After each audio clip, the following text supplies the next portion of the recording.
Drop the beat, Jay.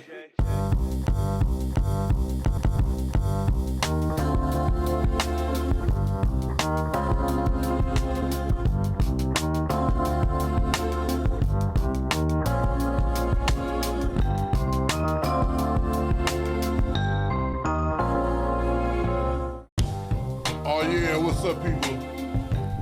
Welcome to another episode of Like Father Like Fun with your man Chopmaster J. S.O.T.U, son of the underground. S.O.T.U, son of the underground. And Matt Mega. On the ones and twos. On the ones and twos, one time check it out. On the ones and twos, on the ones and twos. Get down. On the ones and twos. Like father, like fun. Yeah. Yeah. Yeah, we just gonna kick it with you for a little bit and share some of this generational conversation as we put it down for the hip-hop nation and the world. Yeah, this is gonna be something fun. As of 2025, we staying alive. We're gonna thrive and take it a little higher. Way up. Digital Underground Next Generation. A brand new sensation. Yeah. So, check it out. One of the things that I think is so important as we celebrate the legacy of one of the great groups and a great period in hip-hop, Digital Underground, started by myself and the late great Shock G, Humpty Hump, Piano Man. Rest in peace, rest in peace. Rest in peace.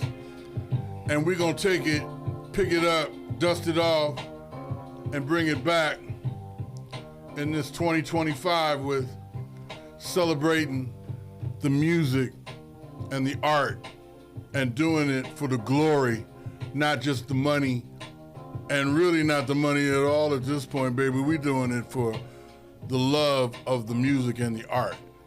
Because it's been said that if you take care of the art, commerce will come. So, amen. All you folks out there need to know that. You need to know and appreciate and work the art and allow it to generate the things that it needs to generate for you. You got to be on top of your game, though. 100%. But if you're doing it just for the loot, it will be a task. So the idea is right now, the musicianship and everything that we've loved from back in the day is back, and I'm so happy to be doing it with the next generation because it's very important to keep it moving and to keep it growing and allow it to linger like one of those good funky farts, just linger. It stinks. Right, and I just thought it was important to keep stuff moving and take it to the next level and the next phase with a group of people who enjoy it for the first time. It's nothing like seeing the look on people's faces the first time that these good things can happen when you put in that work. And, that reward is something that we all share. For sure. And I just felt as though, even talking generational, and when we talk hip hop, S.O.T.U, Omega, I always kind of wonder about the idea of, the idea of how you guys are bringing back groups. Yeah. Working in the concept of being a band and being a group versus being a solo act. Yeah. Because it feels like that's what it's been for a lot of years now. And I really love the idea of a unit and a team. And hip-hop kind of started as that. It would be a group. Yeah. And it would have a group of MCs. And all of them would be lethal, or at least a couple of them would be lethal in the crew.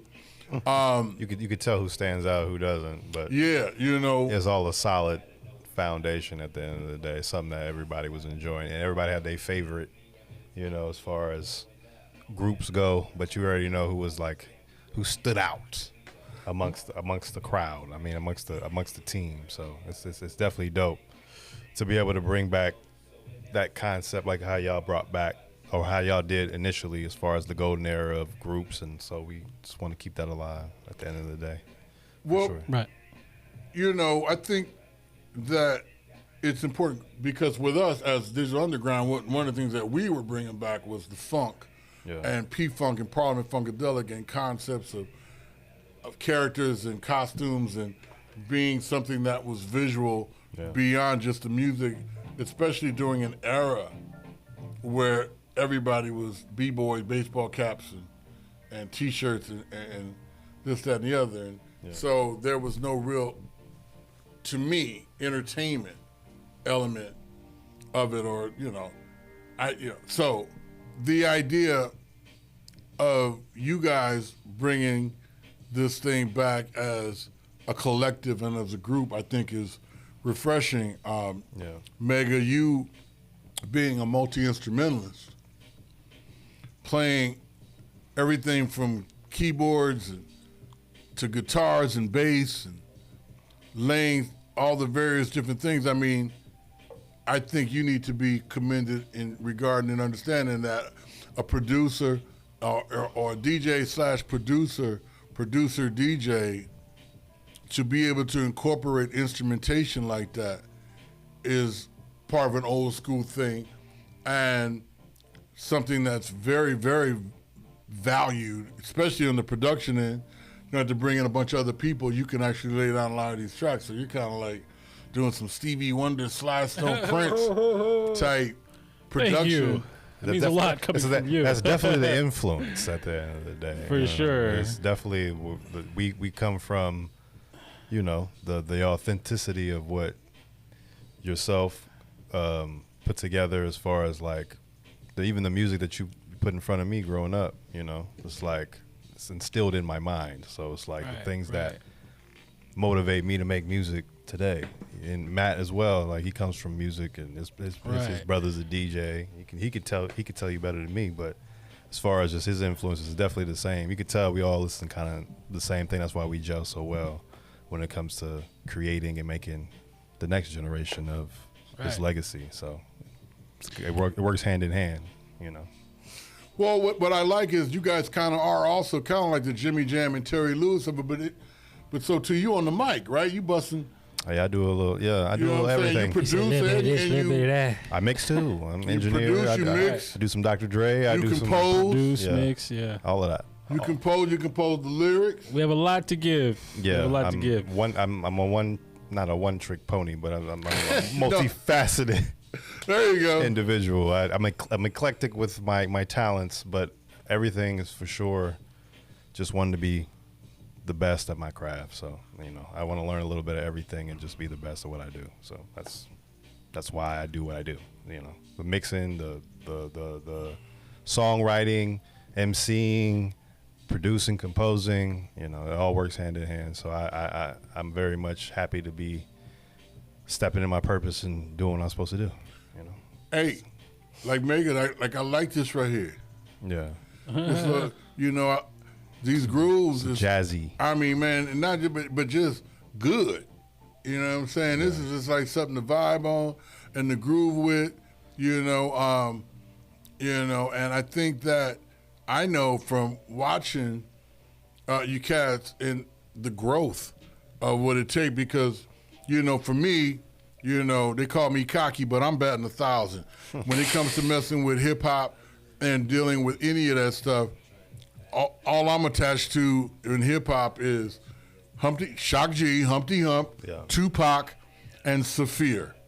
Yeah. And those are 3 MCs that I was blessed to have a hand in helping their careers and doing stuff. And, and so it's one of those situations where, for me, it was important to make sure that you guys was real about this and all that, because a lot of folks, kids or the relationship between the parent and the child, a lot of times the people feel like nepo babies and feel like they should just get over because, but for me, a sense of entitlement. Yeah. For me, I was not really willing to push forward or vouch or speak up unless it was good, unless it was right. Well, I can honestly, not to cut you off, but I can honestly vouch for it, because you allow me to find my own groove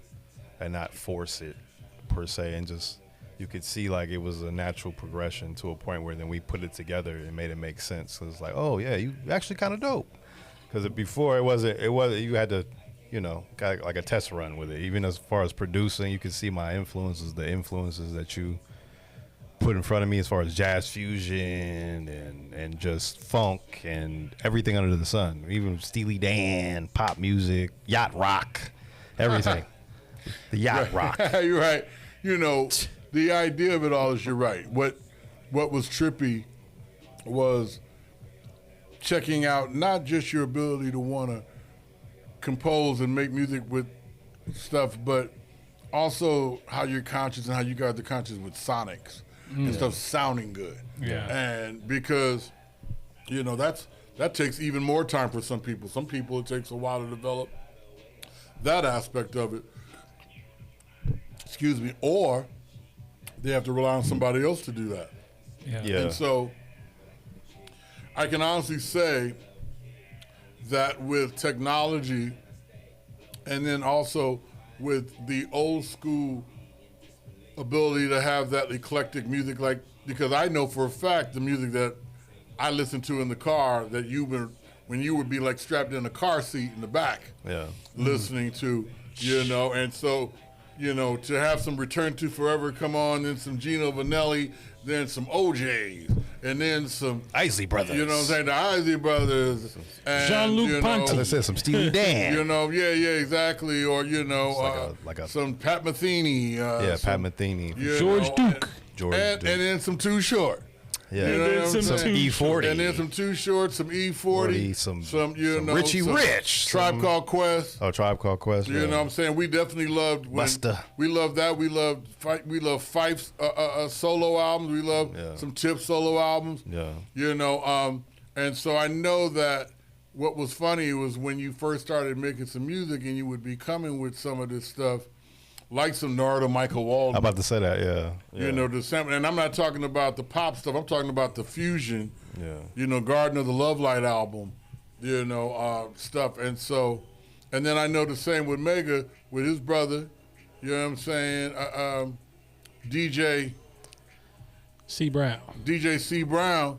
From the Delicious Vinyl World and Far Side, and all those different all stuff. types of other things. And all kinds of other music.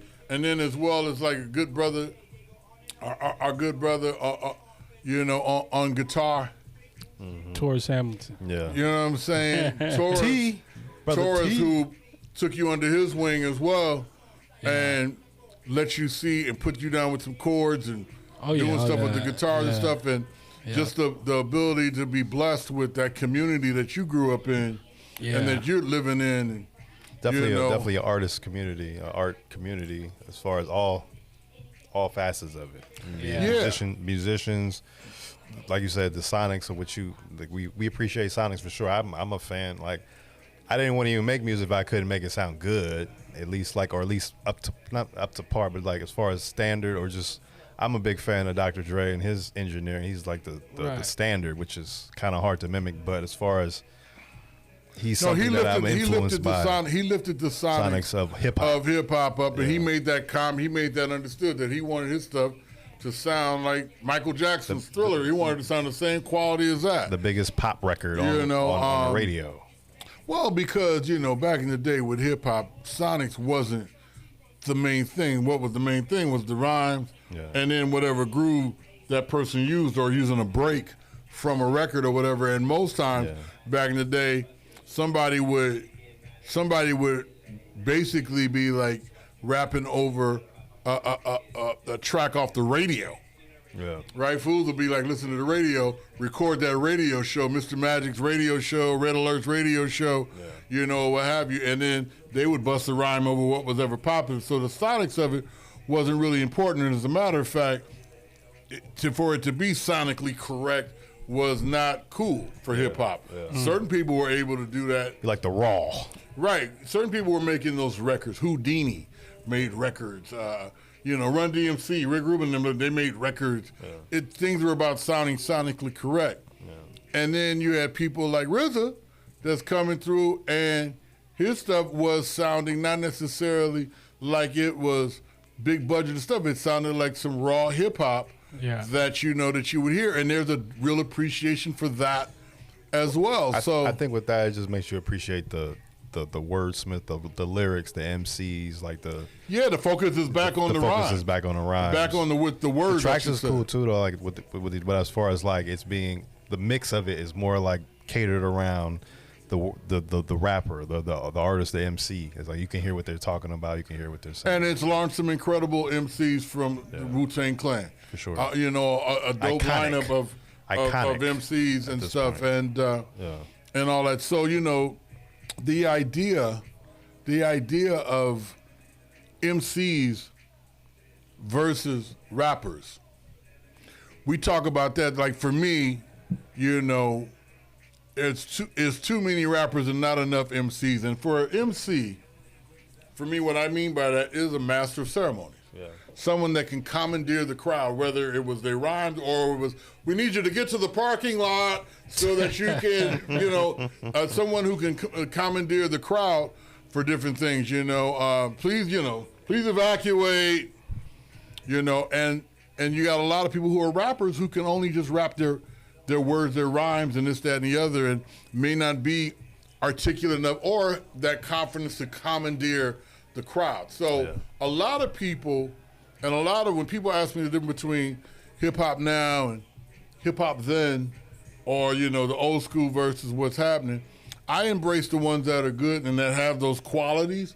It's not a lot of the MCs or rappers that I hear. I just hear more rappers and less MCs. Even with Digital Underground, Shock was an MC. You know what I'm saying?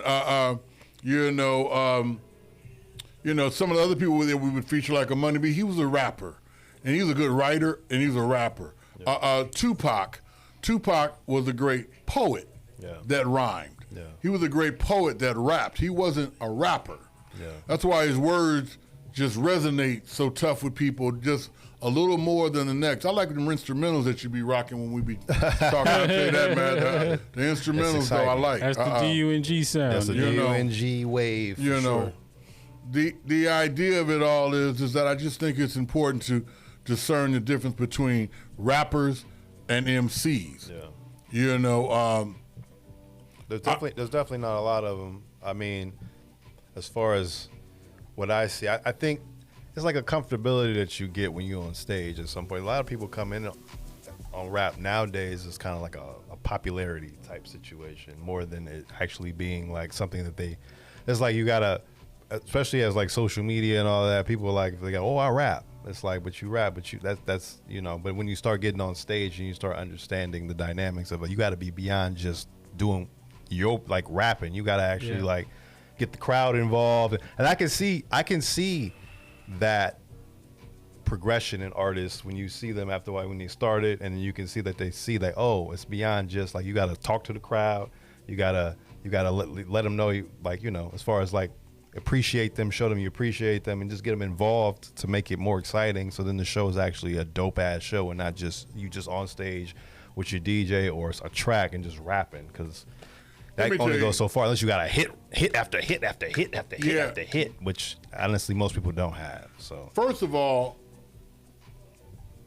the idea of it all was kind of more creative. Like when you see people, they celebrate the 50th anniversary of hip hop, and the way that it was born. But the way that MCs were born was the DJ is the star at the party, and then he'll bring up one of his MC buddies, and his MC buddy rocks the crowd for that little bit, maybe just for a couple songs or whatever, or really more importantly, the club.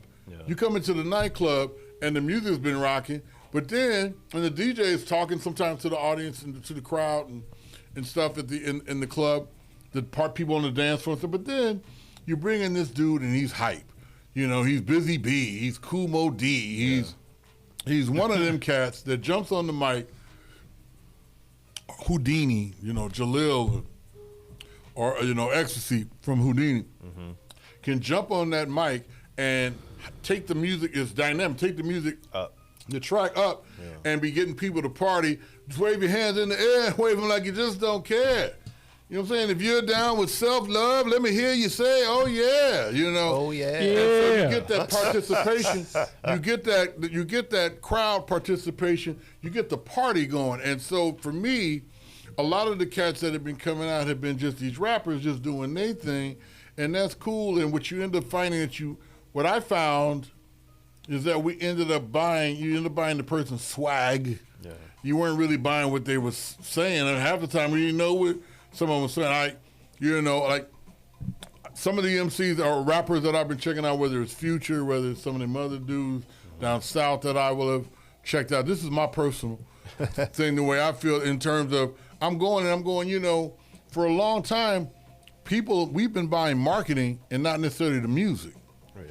And the marketing is brilliant because someone like Future, first of all, he looks flyer than everybody with the dreads and the way he gets down, his thing, he's a marketable individual, period. No matter if he was selling music or whatever, he would be selling crack. You know what I'm saying? No, I ain't said that. You know what I'm saying? But I'm just saying, it's obvious that his charisma and his other things I feel sometimes I watch him and others, that seems like that's what people are buying, because for many years, marketing, we're buying marketing over music. And I don't know. I know, Matt, Maggie, that sometimes you and we go back and forth about it, but I do feel a large part of a lot of the music, like it took Kendrick to bring back lyrics, to bring back poetry, lyrics, because that's what for me, he's more of that too. He's more of a poet than a rapper. And concept projects as well. Well, and concept albums have always been great. Are just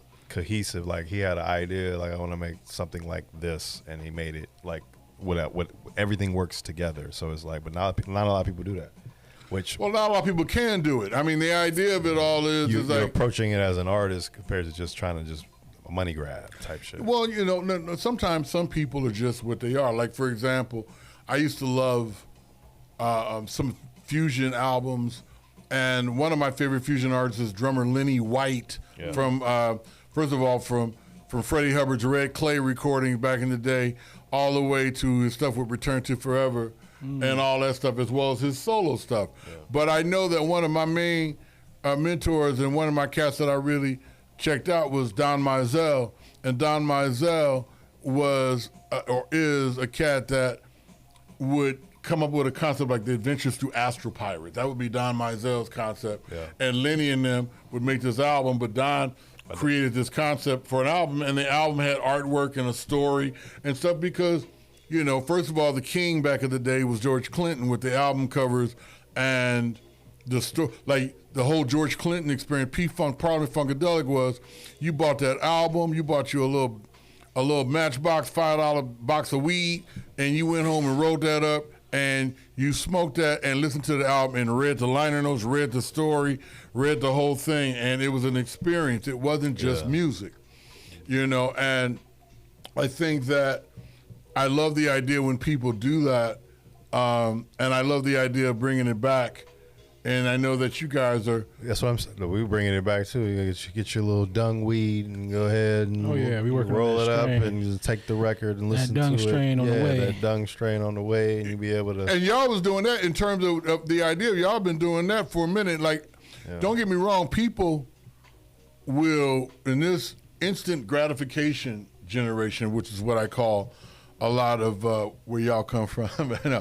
The internet makes it that way at this point. The microwave, whatever, the idea of just the people, what I mean by that is the expectations of things that normally take longer. Like, it actually takes, when I was growing up, you would take a pot of grease and you drop one kernel, you heat it up, you drop one kernel in, and then once you do that, then you pour in all the rest of it, you cover it, and you shake it up until you have your thing of popcorn. Yeah. And that's what you have to do. Or, you put something in the oven. I can wait 30 minutes for something cooked in the oven, but they got a lot of people that We got cannot- we got air fryers now. Yeah, exactly. So, and I'm not opposed to technology. I'm just talking about the expectations of people and stuff. So a lot of times, someone like yourselves who have been building on this digital underground next generation and how we've been doing it, you've been working on this for years in addition to doing work for others and giving people songs and tracks and stuff, but doing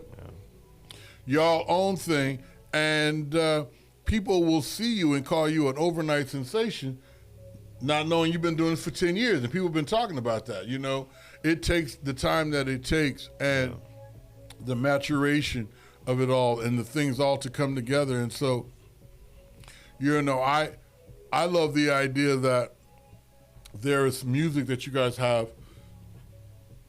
The Evolution album is something I'm looking forward to, because to evolve from the last generation of digital underground, which I can't, those moments and those times and those experiences and the success that we achieved with that was the stuff that I did in my 20s. Yeah.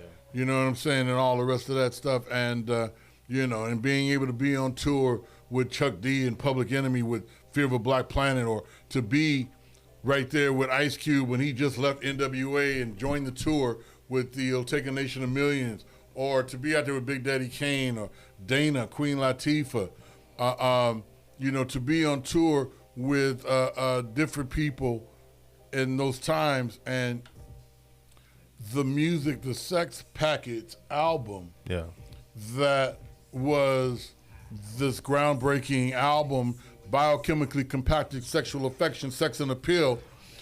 Honestly, what made y'all come up with that concept at that point? Because I know that what made us come up with that concept was, at the time, club drugs was really the different drugs, like, you know, the ecstasy and stuff like that.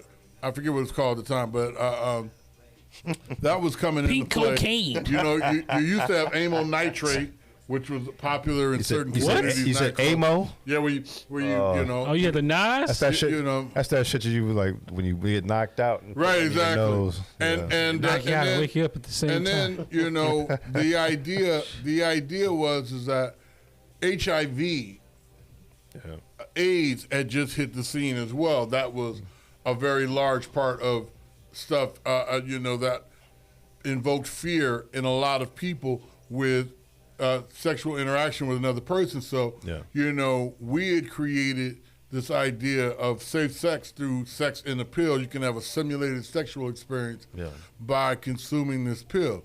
And the one thing that I like is that it was fun. I was a porno nut back in the day. Used to rent. So we all are. Right. Now. Mama, we're all crazy now. The idea is that. Oh my God! That's but crazy. back in those days, what I'm talking about is you had to go rent the VHS cassettes from the video store and then bring it home and dub them, copy them so that you could have them. So I used to sit around just dubbing Vanessa Del Rio movies for folks and giving them out as gifts to giving to people. I don't know who the. He said he put a bow on it and gave it out as a Christmas gift. You know, it's like, here, watch this before our next date. The idea is like, you know, right? You got people giving people mixtapes. I used to give them like a VHS porn tape. A porn mixtape. I made this for you. Right.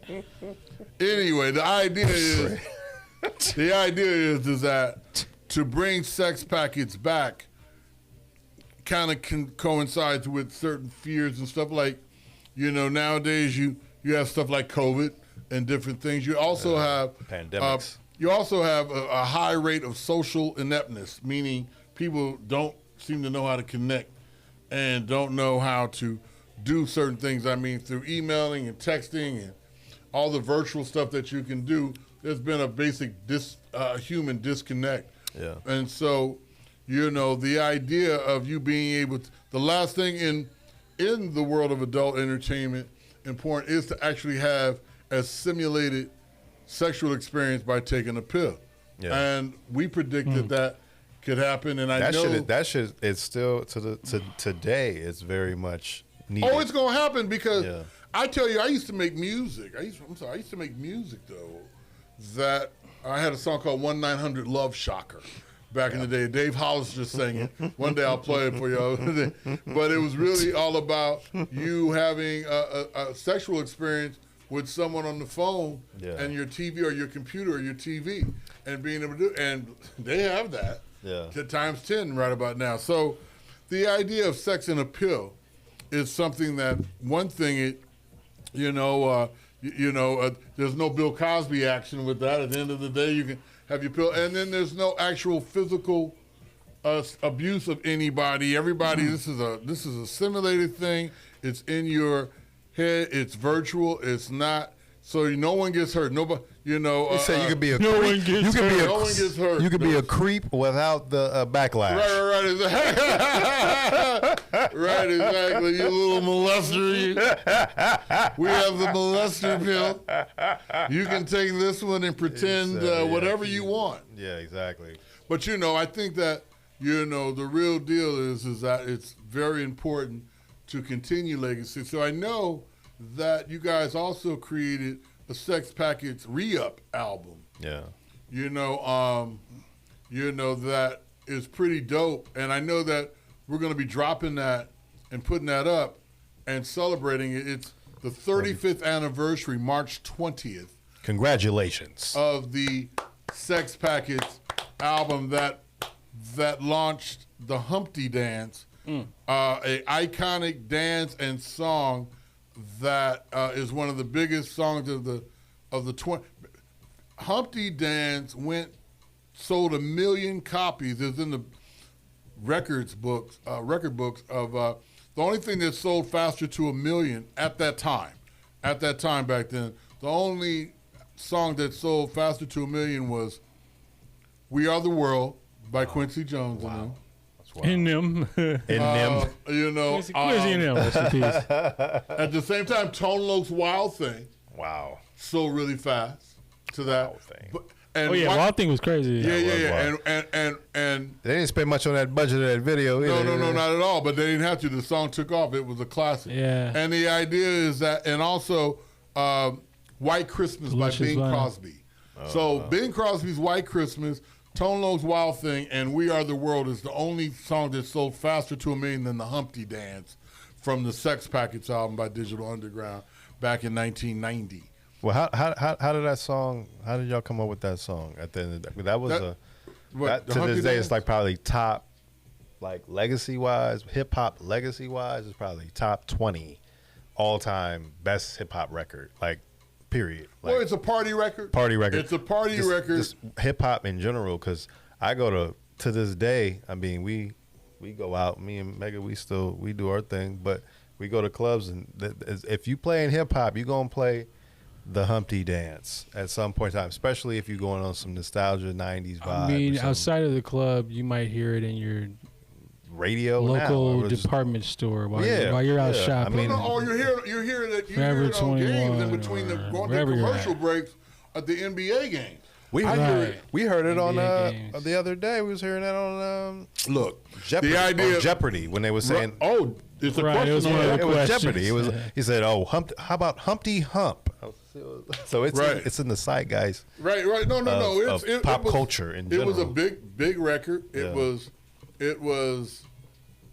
a big record. It was a blessing for those who knew what to do with it, and a curse for those who didn't know what to do with it at that time. And so the idea is that it became such a novelty, and novelty is great if that's what you set out to do, like Weird Al Yankovic or something. Yeah. There's lots of people who had those kinds of careers, but the Humpty Dance is truly authentic and organic and actually just brilliant in regards to what it was. It was also made under a certain amount of duress, because in those days, unlike these days, when you can just make music and upload it immediately and put it up and go through one of the DSPs and your record will be up within the week or whatever, or that night if you just put days, it up yourself. Yeah, Yes, exactly. but back in those days, the label would let you know that if you don't meet the criteria, like stick with certain timelines and stuff, your record will get bumped till another quarter, or and you don't want that, because especially back then, sounds were real current, And so if you had the snare drum sound today, and then your music came out 6 months from now or next year instead, it might be dated.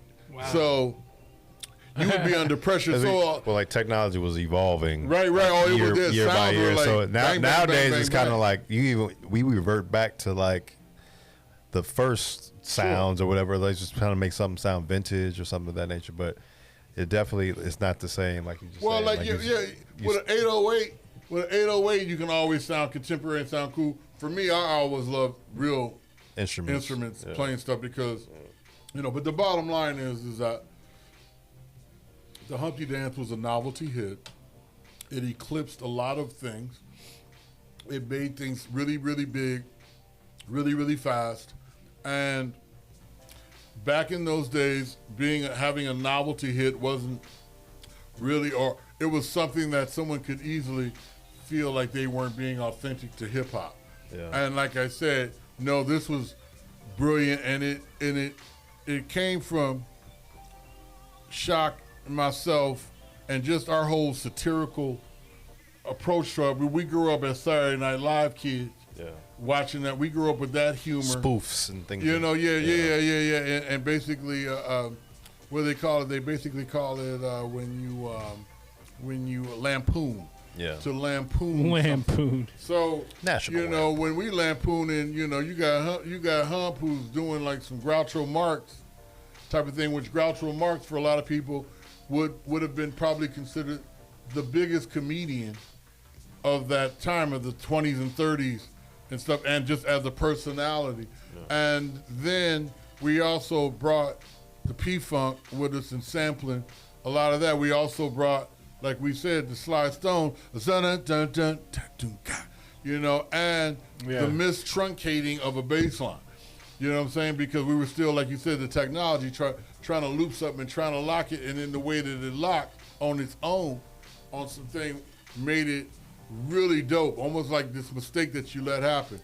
And the idea, just let it ride. The idea of it all is like we had to make sure that we had this jam on this record so it could get out, even though that's just like a record label trick too that they do because they know putting the fire up under a hungry artist's butt will make them make it work. Create the Humpty Dance. Hurry up. Or hurry up. Some other hit song of others that you probably will find a lot of hit songs were written with the idea of certain things. Anyway, with you guys releasing material now and coming, as we all emerge out of the shadows of hip hop and the culture itself, Sex Package, I look forward to that coming up and you guys dropping some stuff from there. I heard some of it and I know it's hot. Yeah. It is real. It is real. And then the idea of evolving with evolution is so perfect because it sets the people, the fan base, the ones that were there the first time. We believe that we're bringing you something that you would love.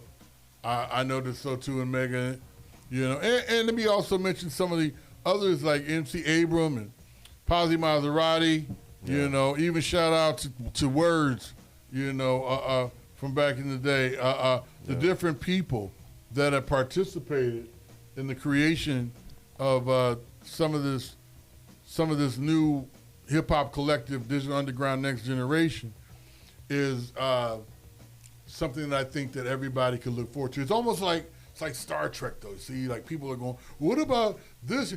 What about the original Digital Underground? Well, Shock and Humpty, Shock's gone, Tupac's gone. And for me, as a co-creator of the group, felt it was my part, like to almost pivot like Gene Roddenberry with Star Trek, and just create the next generation. Keep the brand happening, but have it evolve. Yeah. Have it do some other things, not just and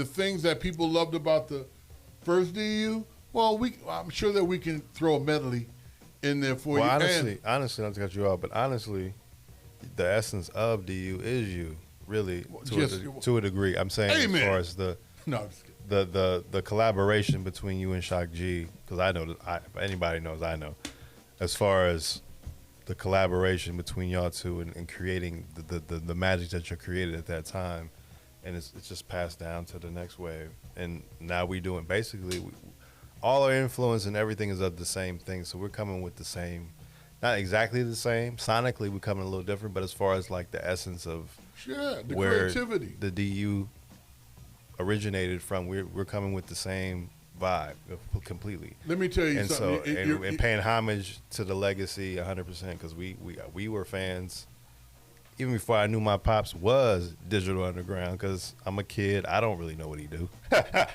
As far as for a living, he's doing what he do. I see he him. Brings home the money. I see him doing fly shit, not putting it together with fly shit when you little, like getting limos and shit from a penthouse apartment roof. Like, oh yeah, well, your dad's going on tour. Like that's normal for me. But I was like, tour? Yeah, I don't know what tour is. What? So that's a normality. So it's like, you know, as far as putting on the same like love and for the legacy and just doing what we do, like we do it, you know, we aim to please, we aim to continue the legacy for sure.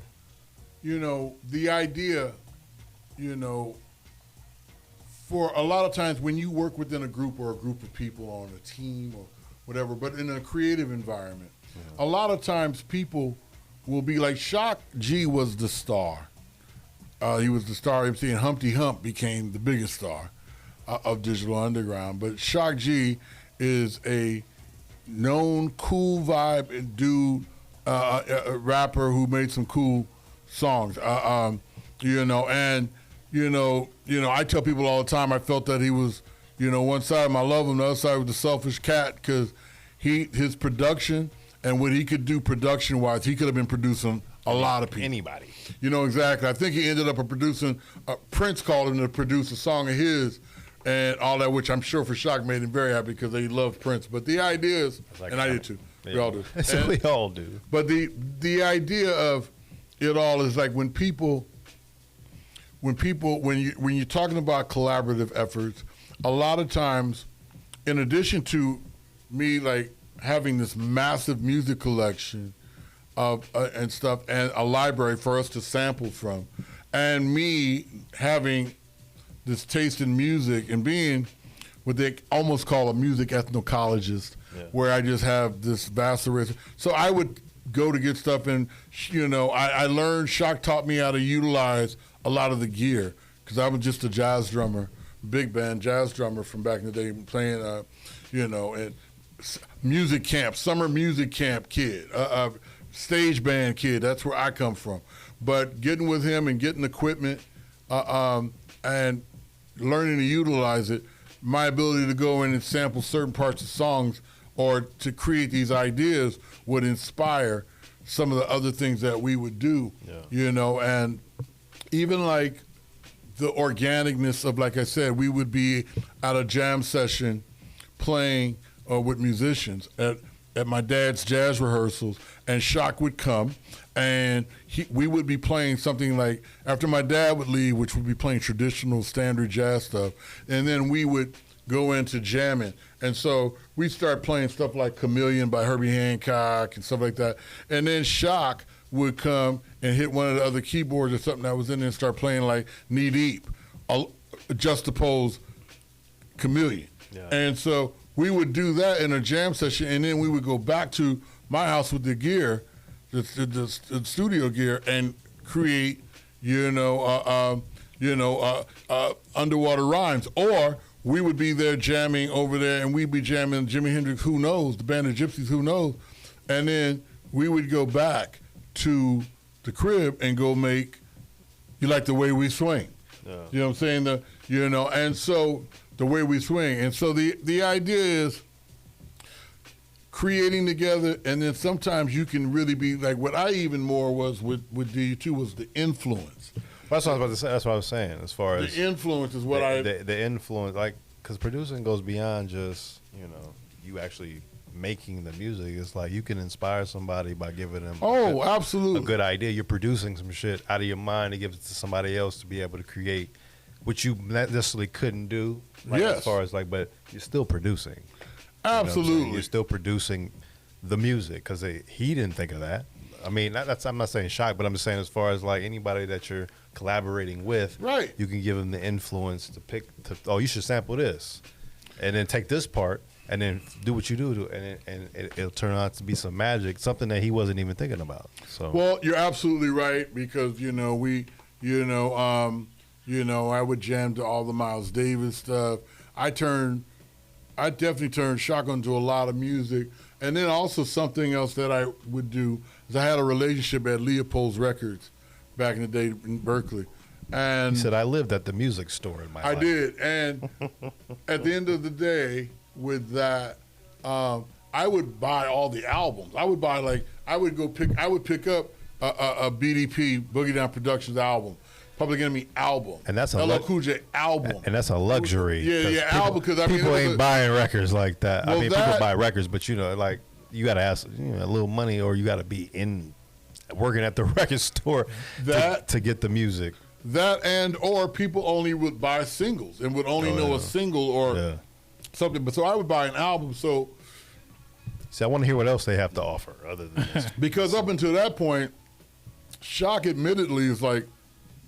He looked forward to one of his cousins from the Bronx to send him a weekly Mr. Magic show or, like I said, we record the radio show. So he was relying upon them just so he could even hear what was happening at all. You know what I'm saying? But I would actually go we would go get the albums and be able to listen to it. So it was a lot of organic collaboration in the first first 2-3 DU albums with he and I, and then after that, it went into some other directions. That's where you can see where the influence was lacking at that point. Like when somebody was on their own, like he would make one or two that you like. Sure. But as far as like a whole album, that's actually like majority of the record is actually something that's. Well, the influences, I feel bad sometimes because I did move on. I went on and signed a deal with Quincy Jones. I evolved. I evolved. And the idea was that, there was so much, like I said, having that success could really be a blessing and a curse for some because the greed set in, the greed set in. And once that set in, because art and business have always been, it's a tenuous thing. They never really go together. Like, what is it? They never really ever oil and vinegar. What is it? Yeah, well, I mean, the idea is like I could draw something on this napkin right here and tell you I want $10,000. So you'd be like, what? I'll give you $1. I'll give you $5, bro. I admit it's pretty good. This is an Andy Warhol original. Right, exactly. You know what I'm saying? Or some of that Basquiat stuff that looks like. Basquiat. Right, like my 3-year-old maintains. But at the end of the day, you know what I'm saying? I mean, that should be damn near like one of the macaroni. Macaroni. My kid come on with the macaroni. Remember when you made the little macaroni thing I had to put on the refrigerator? But like you said, a music ethnocologist. Music ethnocologist. It'd be like an art ethnocologist too, because you could like you would know sure. As far as his art might have not been like something phenomenal as far as like we would think like a Bob Ross painting or some shit like that. But like it went with a society at that time. Like it's like more than just the art itself. It's like the generation that the art came from. Well, that's true. And to even expound upon that a little bit more, it also goes back to community. Yeah. And he was a part of the Andy Warhol and the New York committee, a community of gallery owners and different people, and he went to Mr. Childs and he hung out and did the thing that you're supposed to do as an artist to have your stuff to be like that, and so the idea of that is also what really was important for Digital Underground back in the day. I so much always want to give shout outs to the Bay and the Bay Area. Because, I'm the one who is born and bred there. That's the soil that I am from. For sure. And the idea of it all is the Bay Area has always been this innovative place. For sure. And, the idea of also, because I grew up there my whole life, people of the community extended services to us and really helped lift us up, all the way to a childhood friend that worked at community radio KPFA, Ricky Vincent, the Uhuru Maggot, would play our stuff. Or over at Calex, it would be Davey D or Billy Jam or said Billy Jam, you know, or even my man on G Spot over there back in the day, and shout out G Spot. you know, and you know, and then also over at K-Poo. Right, G Spot. You know, right, G Spot.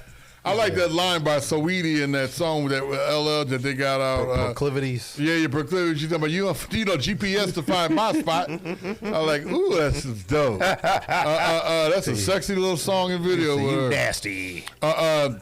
You know, but the idea is that community is also so very important when it comes to launching anything, and to have that support and to have that, you know, is really, really essential. And I always try to let the people of the Bay Area know, you know, that it was the Bay Area that lifted us up. Yeah. And it lifted us up because I'm the native from there. And so Lois the Pie Queen, Chris over at Lois the Pie Queen, Chris Davis, and his mom Lois would give us free food. Would you know, we could go get our grits for free. And they still open now. Yes, right? they are. And you know, and which is the Hawkins family, which is Tremaine Hawkins, and the Hawkins family. You know, Edwin Hawkins, Walter Hawkins. Oh, happy day. And you know, that community is what lifted us up. Mr. Johnson's Barbershop on Sacramento Street, and also Diamond Ken's Hair Repair on San Pablo. Diamond and back Ken. In the day would do our hair, give us haircuts and stuff, because it was important to have a fade or to have your stuff tight back then. Said fly shit. You know, yeah, fly you know, shit. you know, and just all the different places and things that held us up, that lifted us up on the hope and promise and the dream that I had, that I shared with Shock in the Bay, and he shared his talents with me, and together we were able to do that out of the Bay Area. And I just want the Bay Area people to always understand that that's what that was. That was us, you know, and I love them for it. And I love now how they're starting to, Bay Area folk are starting to learn to embrace their own, because for many years it would seem like we got all the love in the world everywhere else in the world but the Bay. And so now the younger folks that I love, that whether it's Fab, whether it's La Russell, I like that La Russell, man. He got the right spirit and energy with that. Yeah, shout out Larry June out here with the fly. I love him. I love my man HD. He's still HD out there doing his thing. You know the Bear, and you know so many others. I mean, we ain't trying to, but I'm just thinking about the people that I see that's out there doing it. Is it the mechanics? What is it? The producers, the mechanics. Man, they dope.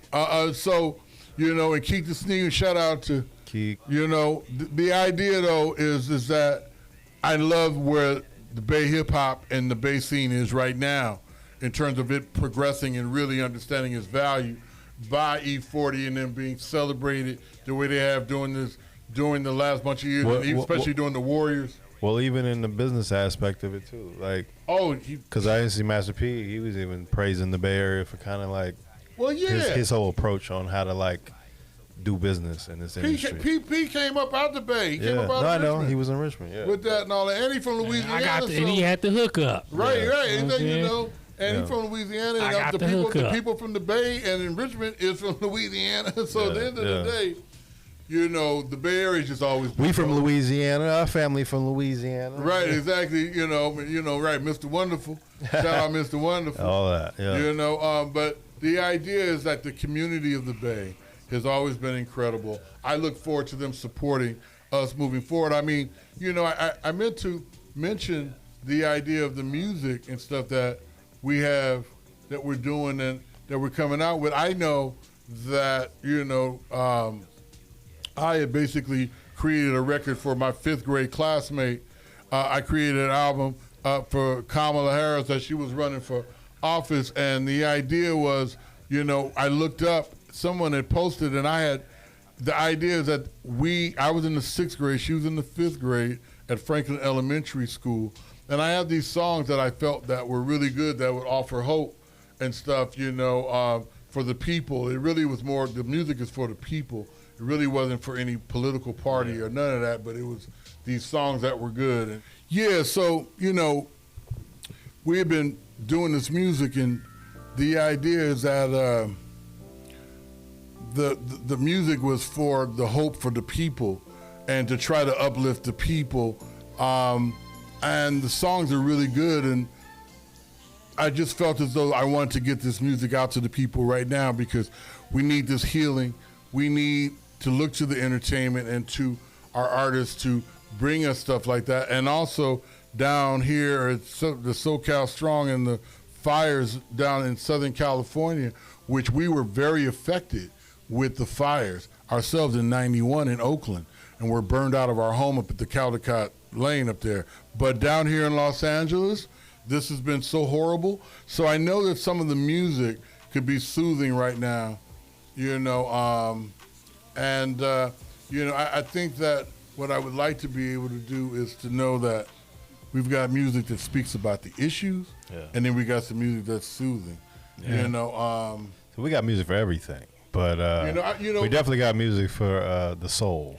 You know, I like that song "All Right." Do you have that? Can you rock that jam "All Right"? Yeah. Shout out Dave Hollister. Shout out Dave Hollister. Shout out everybody in LA. We love you.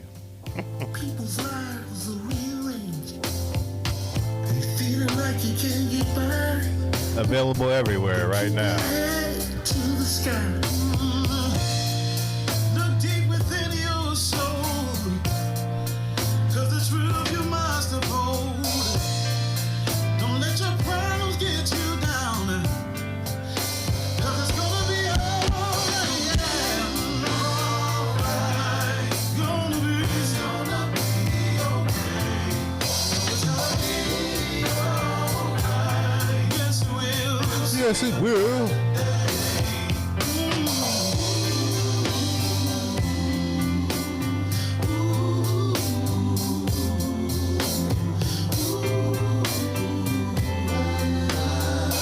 Sometimes it seems you can't go wrong.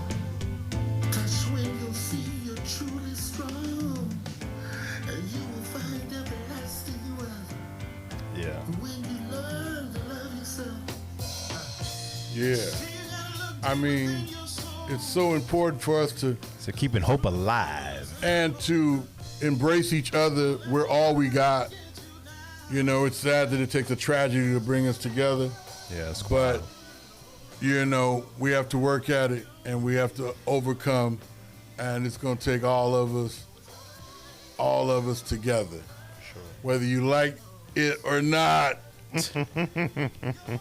But yeah, I mean, music on the way. We got all kind of music on the way. DUNxG, Digital Underground Next Generation. We got the Sex Package 2, the Re-Up coming. You know, March, yeah, you know, paying let me homage say to this. the legacy. Yeah, and You know, rock some of that. Turn up a little bit. it's, the hope is alive. Hey,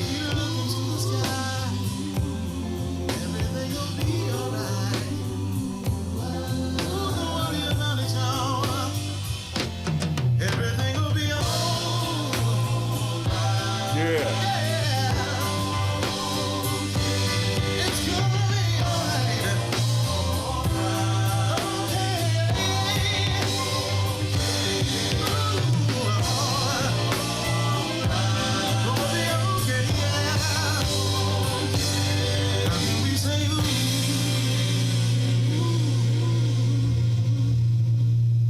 yeah. Not really many singers like Dave Hollister out here going crazy. Exactly. Like follow, like fun. Love yourselves. Most certainly. Check for us. Look for us everywhere, because we'll be there. Be there. Everything we want. We got it. For sure.